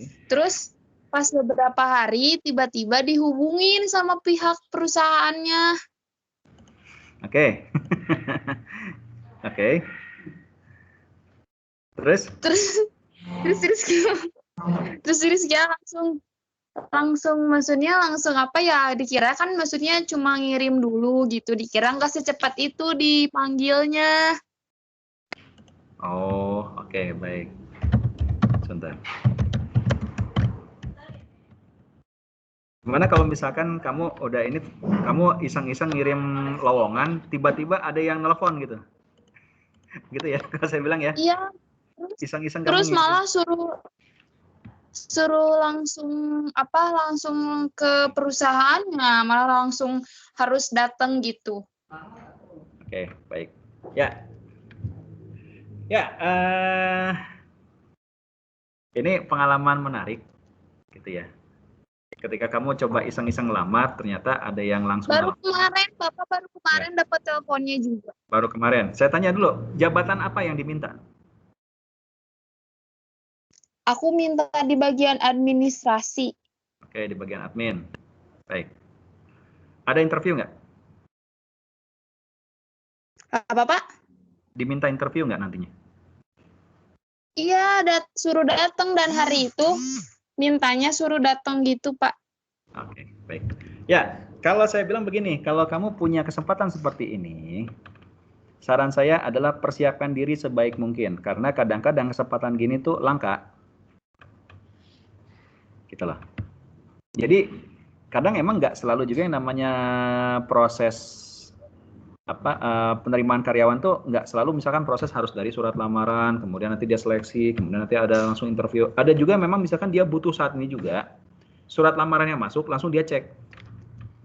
Oh oke, kamu hari ini bisa datang nggak? Misalkan kita interview, misalkan. Saran saya adalah kalau kamu berani, kamu siap, datang. Gitu loh. Tapi sebelumnya kamu coba cari info dulu, perusahaan ini perusahaan apa? Karena tadi saya sampaikan, ada juga sifatnya lowongan fiktif. Jadi kamu datang ke sana, kamu diinterview, ujung-ujungnya kamu diminta uang gitu loh. Itu jangan. Ya. Jadi memang salah satu pengalaman yang nanti kamu rasakan adalah kamu juga harus pintar-pintar pilih perusahaan untuk dilamar. Gitu loh. Kalau emang menurut kamu, misalkan kamu cari info dulu, perusahaan ini benar atau enggak, atau misalkan memang benar-benar, kalau saya bilang bonafit gitu loh, atau misalkan memang ada perusahaan ini dan memang secara fisik perusahaannya memang ada, kegiatannya ada, ya silakan. Tapi kalau memang kamu nggak yakin, sebaiknya jangan. Gitu loh. Karena memang Iya, makanya masih nyari tahu, Pak. Ya makanya gini, kalau saya bilang, sebaiknya kamu cari info dulu sebanyak mungkin. Perusahaan ini, ya saya yakin nggak perusahaan ini benar butuh karyawan gitu loh. Kalau kayak kafe, itu jelas ya, masih butuh kafe, kemudian restoran, atau misalkan, karena biasanya yang dibutuhkan adalah bagian marketing, atau bagian admin, ya biasanya nanti, kalau saran saya sih sebaiknya, kalau memang kamu benar-benar mau punya pengalaman, mendingan datang dulu aja. Tapi kalau diminta uang, bilang aja, mohon maaf, saya tidak ada uang gitu. Saya hanya pegang uang untuk ongkos, gitu aja. Jangan sendiri. Ya, kalau bisa sih jangan sendiri ya untuk di interview pertama. Kamu kalau bisa diantar sama siapa dulu gitu, sama orang tua. Jadi supaya kalau terjadi apa-apa, kamu pun aman. Gitu ya. Terutama kalau misalkan interviewnya jauh, misalkan ke Jakarta, gitu loh. Walaupun nantinya, memang sebaiknya ketika kamu sudah mulai bisa, ya sebaiknya memang sendiri sih ngelamar ya, sebaiknya gitu. Tapi kalau untuk pengalaman pertama, kalau memang kamu khawatirnya terjadi apa-apa, ya sebaiknya kamu ditemani sama orang yang dipercaya gitu loh, oleh orang tua, oleh kakak gitu loh. Kalau pacar jangan ya, ini jadi jalan-jalan. Ya, bukannya saya bilang nggak boleh. Rizky Ahmad. Ya, bukannya saya bilang nggak boleh gitu loh. Tapi ya takutnya. Ya, kenapa ya, Kia? Sebenarnya Rizky juga udah ada yang narik buat kerja di perusahaannya karena memang ayah kerja di situ, jadi bosnya minta buat Rizky kerja di situ. Tapi Rizky kurang ini karena kerjanya tuh di rumah sebagai sekretaris, jadi bukan di perusahaan gitu, Pak. Nah, Rizky mintanya di perusahaan.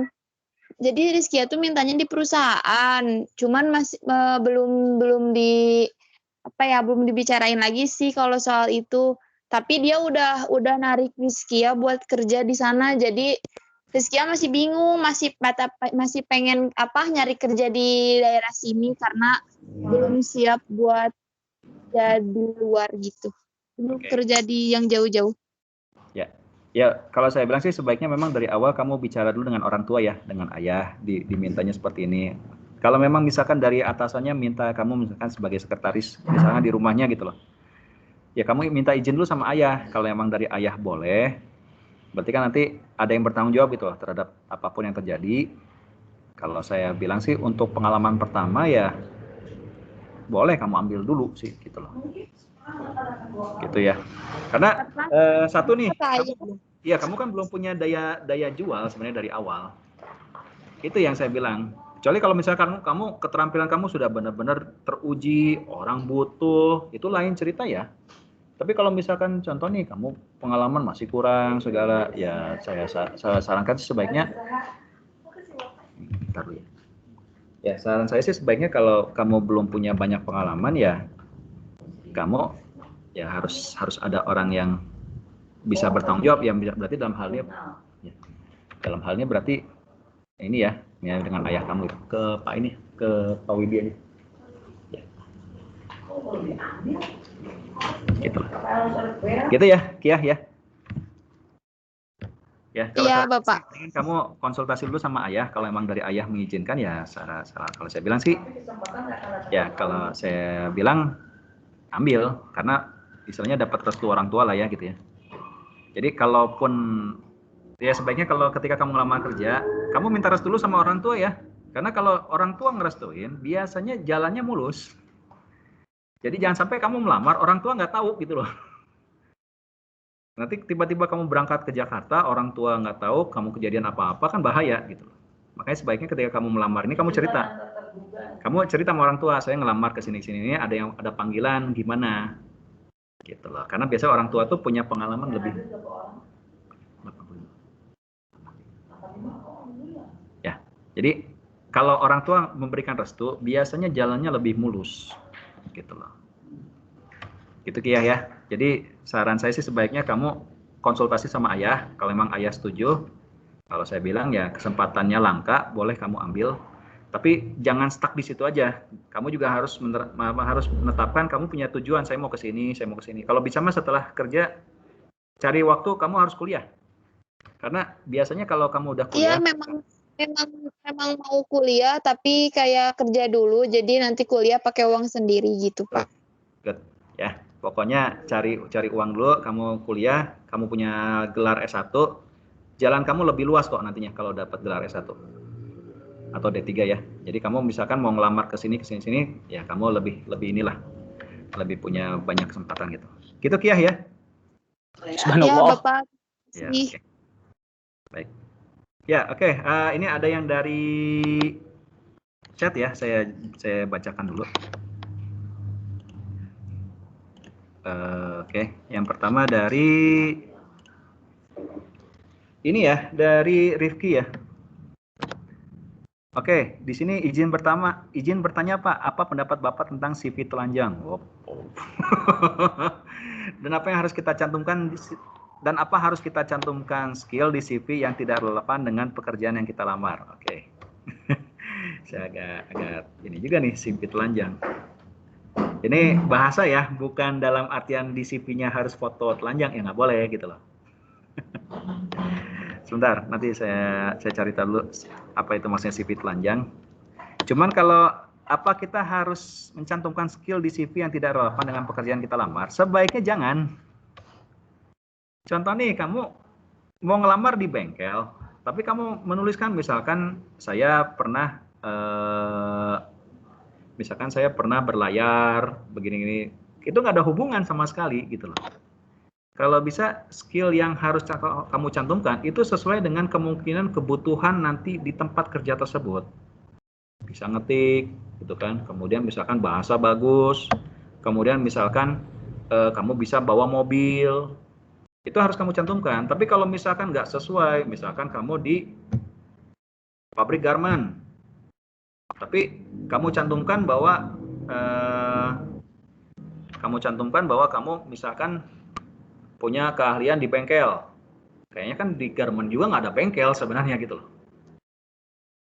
Jadi memang sebaiknya ketika kamu menuliskan skill di CV, hati-hati juga, harus sesuaikan juga dengan kebutuhan dari perusahaan. Karena biasanya itu nanti akan jadi celah pertanyaan buat si pewawancara tersebut. Dia pasti nanya, terus kamu bisa ini gunanya buat apa? Gitu loh. Walaupun memang suatu waktu pasti akan butuh gitu loh. Tapi saran saya, kalau amannya, mendingan kamu tuliskan saja. Ini apa? Skill yang memang sesuai dengan kebutuhan perusahaan. Oke, ini saya udah baca ya. Apa itu CV telanjang? CV telanjang itu adalah istilah yang CV memuat data-data pribadi secara lengkap. Oh, oke. Saya tahu maksudnya. Si Santi PKL di mana ya? Santi Julianti. Santi kelas 11. Ya, Santi. Nah, saya belum cek. Ini tuh kelakuannya di grup itu main kursi orang kerja. Oke. Ya, CV telanjang ini sebenarnya berhubungan juga dengan ini ya, kalau saya bilang pembeberan informasi ya, informasi diri. Ya, kayak contoh misalkan email, kemudian nomor telepon, gitu ya. Kamu misalkan membeberkan benar-benar misalkan rumah kamu di sini, kemudian dan sebagainya. Ya, walaupun di CV memang wajib dicantumkan data pribadi, kalau bisa jangan sampai sifatnya data yang benar-benar pribadi. Alamat Facebook, Instagram tuh kalau bisa untuk di informasi di CV jangan dicantumkan ya. Karena di CV sendiri yang biasa dicantumkan ya bolehnya adalah hanya nomor telepon, alamat rumah, alamat email. Kalau sampai kamu cantumkan Facebook kamu ini, Instagram kamu ini, Twitter kamu ini, itu jangan. Apalagi kalau kamu nggak ya, kalau kamu misalkan melamarnya adalah via digital, via website. Karena kadang-kadang seperti itu bisa dibaca orang. Kalau misalkan yang sifatnya misalkan contoh ngirimnya lewat surat, ya itu mungkin agak lebih aman ya, karena ya dikirimkannya juga ke orang tertentu. Tapi kalau yang sifatnya yang misalkan bentuknya website, ya kita khawatirnya misalkan nantinya akan dibaca orang, akhirnya nanti dimanfaatkan. Kalau saran saya sih sebaiknya jangan sampai terlalu vulgar gitu loh untuk menyampaikan informasi sampai sedetail itu gitu loh. Begitu ya. Jadi kalau menurut saya tentang CV telanjang, kalau ini hanya bahasanya biasanya di lamaran digital ya seringnya. Ya contoh misalkan mau lamar di Jobs ID misalkan, kamu diminta harus mencantumkan identitas kamu misalkan. Tapi biasanya sebelumnya dia juga menyampaikan bahwa informasi ini sifatnya pribadi dan hanya bisa diakses sama perusahaan yang memang butuhkan. Jadi kalau misalkan dia tidak menerima lamaran kamu, otomatis data kamu nggak bisa dibaca. Gitu loh. Jelas ya? Jadi kalau saya bilang sih berhati-hati juga dalam kamu memberikan informasi, berikan informasi secukupnya saja. Jangan sampai kamu misalkan email kamu berapa biji kamu masukin semua gitu loh. Satu aja sih yang aktif dan kalau saya bilang email normal lah ya. Jangan email gaul juga kamu masukin gitu loh.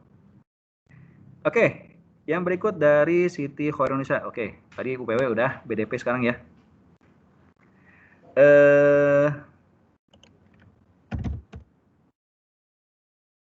Ya, assalamualaikum Pak. Nisa mau tanya, misalnya Nisa tahu lowongan kerja itu dari salah satu karyawan, di surat lamaran itu kan harus dicantumkan informasi dari siapa ya Pak? Oke. Berarti sebutkan dari salah satu karyawan atau sebutkan nama karyawan itu. Oke, baik. Ini rekomendasi ya. Jadi kalau misalkan ini yang kita sebut namanya itu lowongan tertutup. Jadi informasinya hanya datang dari orang tertentu. Sebaiknya di infonya dituliskan informasi lowongan ini saya dapatkan dari Bapak ini, termasuk jabatannya apa. Bapak ini di PT ini jabatannya ini. Itu harus kamu cantumkan secara jelas. Karena nanti akan menjadi bahan pertanyaan dari interview, si pewawancara.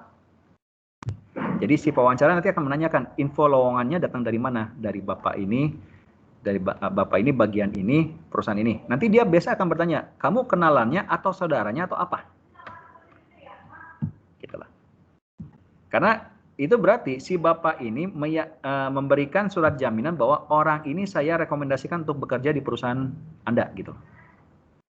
Nantinya si bagian HRD akan bertanya langsung ke orang tersebut, bener nggak nih orang ini Anda kamu diajuin sama orang ini gitu loh. Nanti dia akan bertanya ke si yang merekomendasikan, benar nggak? Kalau emang benar, misalnya benar, nah jadi kalau saya bilang si bagian HRD dia akan nge-cross check dua arah. Dia nanya ke kamu iya, tapi dia juga nanya ke orang yang rekomendasiin kamu, benar nggak kamu direkomendasiin? Kalau misalkan dia bilang benar, nanti dia akan lebih banyak bertanya lebih lanjut ke orang yang rekomendasiin kamu. Benar nggak sesuai? Nanti dia akan cross check sama yang kamu sampaikan di interview. Kalau memang pas, sinkron, oh berarti oke nih, saya nggak akan tanya lebih lanjut. Berarti orang ini dijamin gitu. Emang lebih bagus. Jadi kalau misalkan ada yang rekomendasiin kamu dan orang yang rekomendasiin bisa menjawab meyakinkan, dan jawaban kamu juga meyakinkan, oh berarti kamu udah dijamin sama si orang rekomendasiin. Oke, berarti saya nggak akan nanya lebih lanjut. Tapi yang bahaya adalah ketika hasil yang disampaikan oleh yang rekomendasiin sama yang kamu sampaikan itu beda. Itu bahaya. Artinya kamu mengarang-arang gitu loh. Makanya sebaiknya ketika kamu nanti misalkan mau ngelamar kerja dan ada yang rekomendasiin, kamu tanya dulu lebih jauh. Pak, nanti kalau misalkan dari perusahaan nanya ini gimana jawabnya? Gitu loh. Karena pasti ketika direkomendasikan, orang yang rekomendasiin pasti ditelepon. Gitu loh. Ya. Karena memang kalau kita balik aja, tugas HRD adalah gimana caranya dengan informasi sesedikit mungkin dia bisa nentuin siapa yang mau saya terima. Gitu. Dan dunia HRD itu dunia kejam memang. Perusahaan hanya minta dua lowongan saja yang diisi, tapi yang ngelamar kurang lebih hampir mencapai 1.000 orang. Saya harus bisa gimana caranya dari 1.000 orang saya ngambil 2. Gitu loh. Makanya kan HRD itu akan menerapkan berbagai macam cara. Jadi mengeliminasi sebanyak mungkin supaya nanti dapat kandidat yang benar-benar sesuai sama kebutuhan. Nah, termasuk rekomendasi juga. Kalau memang dari yang rekomendasi memang benar-benar menjamin, berarti kamu aman gitu loh. Gitu ya. Oke, terima kasih atas waktunya. Ini kebetulan udah mau selesai. 2 jam ya. Kalau masih ada pertanyaan lebih lanjut, boleh nanti kamu tulis pertanyaannya di kolom BP ya, BPBK. Insya Allah nanti saya jawab secara pribadi gitu loh. Atau boleh kamu chat pribadi. Kemudian nanti untuk materi ini boleh nanti saya kirimkan nanti link untuk download sertifikat sama materinya. Jadi kalau memang nanti ada yang ingin konsultasi lebih lanjut terkait sama pembuatan surat lamaran sama CV, gitu ya, itu boleh nanti kamu boleh minta waktunya di luar dari jam pelajaran. Nanti bisa sama saya gitu ya. Boleh lewat MS Team atau misalkan mau kamu langsung ke sini, enggak. Gitu. Jadi kita di sini di sekolah memberikan layanan semaksimal mungkin untuk kalian supaya kamu juga inilah apa? Ya kebetulan untuk ya kamu yang memang haus gitu loh sama pengetahuan gitu. Oke. Ya, itu aja dari saya. Ini absennya sudah saya download dulu absennya. Oke, nanti untuk peserta yang sudah ikut webinar ini berarti berhak untuk dapatkan sertifikat ya. Ya, sertifikatnya insya Allah nanti kita kirimkan paling lambat hari Senin linknya ya. Jadi nanti kamu bisa download sertifikatnya sama sekaligus materinya. Oke, baik itu saja dari saya. Terima kasih atas waktunya. Mohon maaf apabila ada kekurangan. Wabillahi taufik wal hidayah. Wassalamualaikum warahmatullahi wabarakatuh. Waalaikumsalam.